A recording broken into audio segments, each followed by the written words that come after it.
Տարվա վերջին ամիսն է մեկնարկել, նոյեմբեր ամիսն է իր տիրույթներում գտնվում և յուրաքանչյուր թվի համար նախապատրաստել եմ փոքրիկ ցուցումներ, որոնց հետևելու դեպքում ինքներդ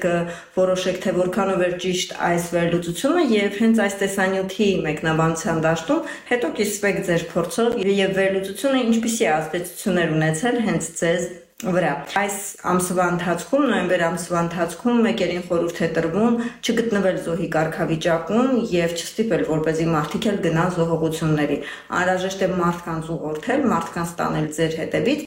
անհրաժեշտ է, որպեսզի զերծ մնաք այս ամսվա ընթացքում կոնֆլիկտներից, մարդկանց վերահսկելուց և ճնշելուց։ Երկուսների համար խորհուրդ է տրվում, որպեսզի այս մարդիկ բաց թողեն այն հին վիրավորանքները, որոնք ունեցել են, ներեն մարդկանց և կարողանան Փյունիկի նման վեր հառնել մոխիրներից։ Այն ամենը, ինչ իրեն սպառել է, այլևս տեղ չպետք է ունենա ձեր կյանքում և ժամանակն է, որպեսզի ինքնակամ այդ ամենը բաց թողեք։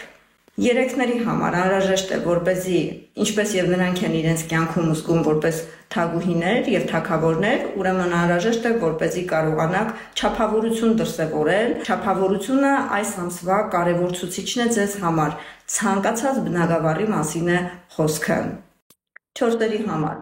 այս ամիս խորհուրդ է տրվում, որպեսզի զերծ մնաք կոնֆլիկտային իրավիճակներից,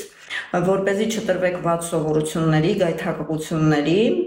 և սիրային եռանկյան մեջ չմտնեք, կախվածություն չունենաք մի շարք վատ սովորություններից, որովհետև դրանք ձեզ համար կարող են վատ հետևանքներ ունենալ։ Անհրաժեշտ է նաև խուսափել կոնֆլիկտներից, որովհետև այսպես թե այնպես չորսերի մեջ շատ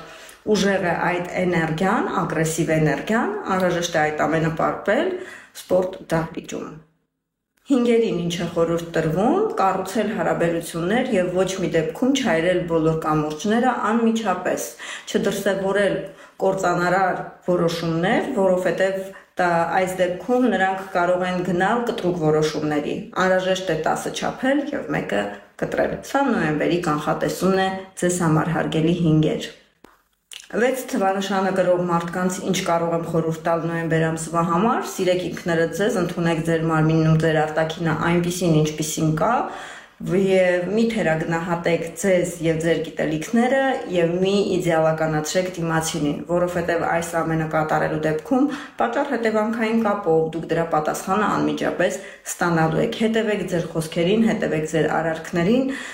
դեմ մի գնացեք օրենքին, այն ամենը, ինչ կատարում եք, կատարեք թղթաբանորեն ամրագրված տարբերակով, միմիայն խոստումներին մի հավատացեք և այն, ինչ պայմանավորվում եք, ուղղակի գրավոր և փաստացի օրենքի շրջանակներում ամրագրեք։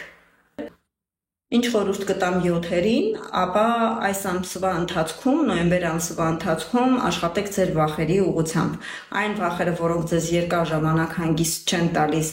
ամենատարբեր ոլորտներում ունեցած ժամանակն է նստել, գրի առնել բոլոր այն վախերը, որ ունեք ու գտեք յուրաքանչյուր վախի համար 10 պատճառ, թե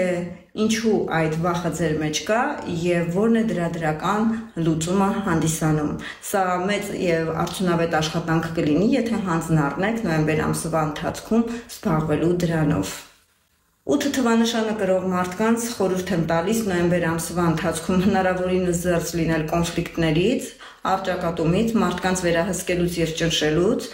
և թույլ տվեք, որ մարդիկ ինքնադրսևորվեն։ Կարողացեք մարդկանց հետ հարթել սուրանկյունները, լեզու գտեք նրանց հետ և թողեք, որ նրանք էլ կարողանան իրենց կարծիքը